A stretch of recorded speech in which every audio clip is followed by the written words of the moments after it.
At some point early in practice, you realize a weird thing. You can ask a normal question and still not get an answer. You might ask, "Is this right?" But you hear, "It depends." You ask, "What should I do here?" And you get, "Well, what do you think?" And if you're new, it can feel like nobody wants to help you. But that's usually the wrong read. Most of the time, they're not dodging you, they're just trying to see how you think. Because in practice, the answer is not the skill, the judgment is. And judgment is the part nobody hands you directly. You're listening to The Practice of Practice, a podcast for architects, designers, and emerging professionals navigating the gap between school and real work. We focus on the realities most people only learn through experience: workflow, judgment, responsibility, and time. It's not theory, it's practice. Here's what I want to say up front. This episode is not telling you to stop asking questions. If you take that away, you'll get worse. You'll get slower, and you'll definitely get more anxious. This episode is more about why the answers you want, the clean ones, the school-like ones, often don't really exist in real practice, and why the people above you sometimes respond in ways that feels frustrating on purpose. It's not mean, it's not lazy, it's not a mind game, just how the job actually transfers responsibility.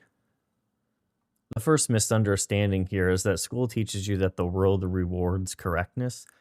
You pick the right solution, you show your process, you defend it, and then you get a grade. Even critiques or open-ended studios still have a vibe of correctness. The professor is the final authority. They might let you wander, but the critique ends with a verdict. Good direction, bad direction, fix this, push that. Then you walk into a firm and the rules change. You ask a question and you're waiting for the verdict, but the person you ask is not trying to grade you. They're trying to keep a project alive. And that changes the entire conversation, because now the right answer is not the goal. The goal is the least risky decision that still moves the work forward. And the way you make that decision depends on context. A lot of context. Some of it's technical, some of it might be political, some of it's financial, and some of it's just plain experience. And you do not get all that context on day one or even year one. So when you ask for a clean answer, you're asking for something the room cannot honestly give you. Let's deal with the "it depends" answer, because everybody hates that phrase at first. It sounds like someone refusing to commit, or it sounds like a stall, but most of the time it means there are trade-offs here and you have not seen enough projects to spot them. It might be budget or schedule or phase, or what the client will tolerate, what the contractor can actually build, or what we can defend later if it gets questioned. Here's an office example that happens. You might ask somebody, should this be a metal stud wall or just masonry? And you want a sentence back. Instead, you get, well, what's the use? What's above it? What's the budget doing? And that's not a professor being annoying. That's somebody who has been burned before, because they have seen the plan where you pick the right wall assembly on paper, but then budget crushes it. And then it becomes value engineered. And then it becomes rework. And then the client thinks you didn't have a grip on the project. And relationships get hurt. So instead, they slow you down. They hold the decision open until the project gives you enough information to choose responsibly. It's not glamorous, but it's traditional, and it's how real work survives. A lot of senior work is basically this: protect optionality, avoid premature certainty, and make the call when the risk is understood. If you're early career, you're usually trying to close problems fast, because that uncertainty feels like danger. And senior people are often doing the opposite. They're keeping doors open on purpose for as long as they can. Not forever, but just long enough. Because the fastest way to create chaos is to lock in decisions too early. And then you spend the rest of the project paying for it. So "it depends" is often a signal that the decision is not ready yet. Not because you're not ready, but the project's not ready. So now the other part, which is, why do you get questions back? You ask a question, somebody asks you a question back. What do you think? What's driving this? What's the risk? Or what happens if we're wrong? It can all feel like a test, and sometimes it is, but it's not the test that you think. This person's not checking whether you memorize something. They're checking whether you can frame the problem, because framing is the real skill. Framing is what lets you make decisions without someone standing over you. And here's the truth. If they answer you immediately, they learn nothing about how you think. And if they ask you a question back, they learn your process in seconds. That matters more to them than your conclusion. Let me say that again because this is the core of the episode. They care more about how you got there than the answer you want because your process tells them what they can safely hand you the next time. And this is how trust builds in an office. It's quiet, incremental, and without ceremony. Here's another example. You bring over a sheet of drawings and you say, is this layout okay? And you're hoping for just a simple yes or no. They look at it, pause, and then say, well, walk me through why you did it this way. And it's not them trying to be dramatic. They just want to see if you considered clearance, if you considered your door swing, or if you considered how it would be built, if you considered the code trigger that you don't know is actually a trigger yet. They're doing two things at once. Yeah, they're reviewing the work, but they're also reviewing you. Not you as a person, you as a decision maker. And if that sounds harsh, good. Practice is harsh in that specific way. It's not personal, it's responsibility. But here's what nobody tells you. Responsibility transfers gradually, not all at once. Not through job titles, not through formal meetings where someone tells you, now you're ready. Nobody's ever going to say that. It transfers through small moments. You might be allowed to send the email instead of just drafting it, or you're trusted to call the consultant or the client instead of asking the project manager to do it. You're asked to present a slide instead of just sitting in the meeting. None of those are random. It's the office handing you a little bit more weight. And yeah, sometimes you can feel it when it happens. You can send the email and you reread it 15 times. You hit send and you immediately regret being alive. It's normal, but that's the job. And it's how it starts. If you're waiting until you feel confident, you'll probably wait forever. Confidence comes late. Responsibility comes first. You do not earn responsibility after you feel confident. You earn confidence after responsibility shows up. And that's the truth. It's not motivational. It's just accurate. Let's talk about the emotional side because this is where people spiral. You ask something and you don't get a clean answer. You start filling in the blanks. They think I'm dumb or I'm annoying or I should have known this or I'm not cut out for this. But most of the time, none of that's actually happening. Most of the time, the person you ask is doing one of these things.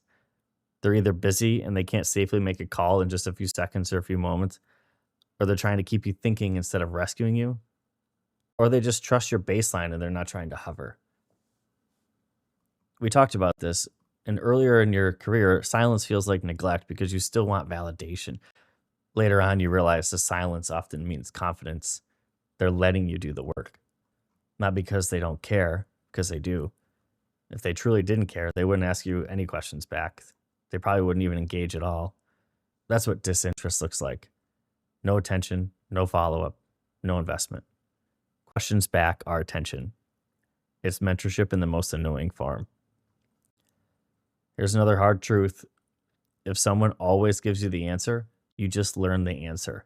You don't learn the judgment. And the judgment is what scales. Because the moment the context shifts, the memorized answer becomes useless. You might have a different client or a different budget, a different phase of the project, a different sub-consultant, different schedule and the pressure that comes with it. It's a different superintendent. It's a different construction manager. It's a different community.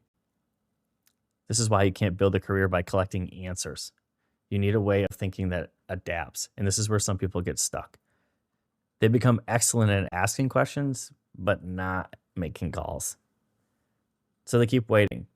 They keep escalating every decision. They keep bringing work to the PM like, hey, can you just confirm this? And that project manager can feel it because it still means they're the ones holding all the risk. It's not about being right. It's about being willing to own your part of the risk. Practice doesn't reward the person who never gets corrected. Practice rewards the person who can move forward responsibly without constant supervision, not recklessly, not guessing, responsibly. That's a very traditional idea. This profession has always been an apprenticeship in judgment. We just pretend it's not because everyone wants a tidy process. Everyone wants a checklist. Everyone wants certainty. But the reality is older than that. Reality is you learn by doing. You learn by being corrected. You learn by mistakes. You learn by carrying responsibility before you feel ready. So what does progress look like here? It's not that you stop asking questions. It's that your questions change. Early questions might sound like, hey, is this right? Or what should I do? Can you check this for me? Do you want me to do X? Is it okay if? Those questions aren't bad. They're just normal early, but you can't live there. Better questions start to sound like, here's my recommendation for this and why. Do you have any concerns?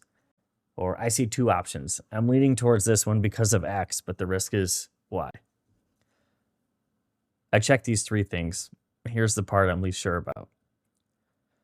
Or I think this solves the issue, but it might create this downstream. Do you see that too? That's a different posture. It tells the room that you're thinking like someone who owns the outcome. People trust thinkers faster than technicians. Also, a small note, because it does matter. Notice when someone stops correcting you immediately.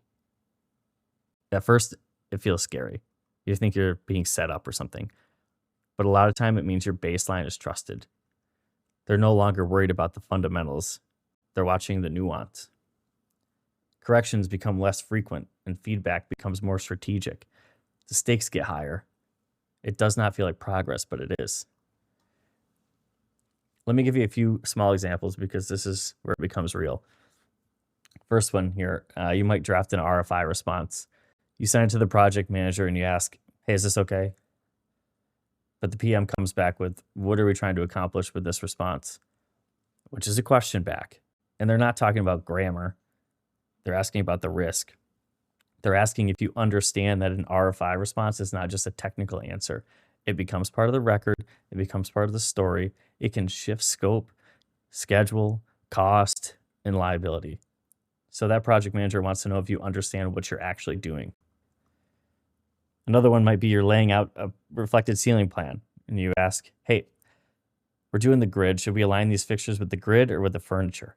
And you want just a clean answer. And then the person above you says, well, what does the client care about? And what do we have control over in construction? That's not design theory. It's a construction reality.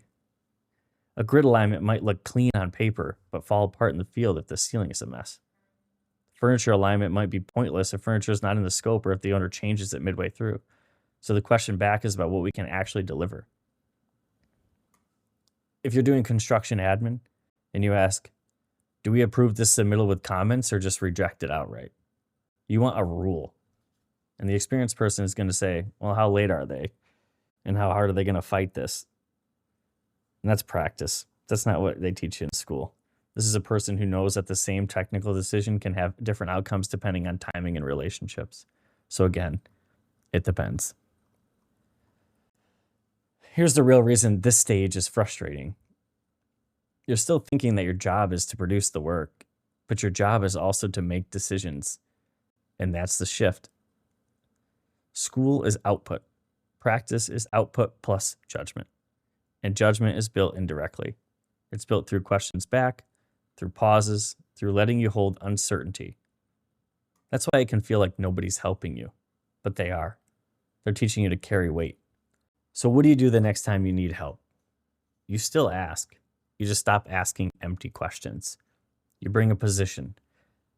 Here's a simple structure that works in real life, and it doesn't sound scripted if you speak it normally.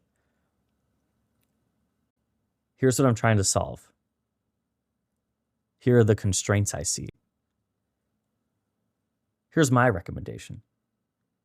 Or here's something that might be a risk. It can just be one sentence each, short and direct. And you'll notice something almost immediately. The conversation will start to get better. Because now the person above you is not being asked to think for you from scratch. They're being asked to calibrate you, which is what you actually want. Not answers, calibration. Because calibration is how you become independent. And independence is the thing that actually makes you valuable. So again, here's the point. I'm not trying to make it sound like a poster, but when no one gives you the answer, it's often because the answer is not the lesson. The lesson is whether you can hold uncertainty and still move the work forward responsibly. That's the job. School rewards certainty. Practice rewards judgment. School says, solve the problem. close the problem. Practice says, don't close it until you understand the risk. Those are different muscles. You build the second one through discomfort, and there is no shortcut. If you're in that uncomfortable phase right now, good. It's not fun, but it's normal. It's not a signal you're behind. It's a signal you're finally doing the work that matters. If episode 1 was about realizing confusion is structural, not personal, then this episode is realizing silence sometimes becomes the training. Not all teaching looks like instruction. Some of it looks like someone not stepping in right away. In the next episode, we're going to talk about mistakes, not dramatic mistakes or career-ending mistakes, just the normal ones. Why some get corrected with a calm email and a markup, and why others change how people trust you. And how the fear of being wrong slows more careers than being wrong ever will. The practice of architecture is not intuitive, but it is learnable. So don't worry, we'll keep building from here.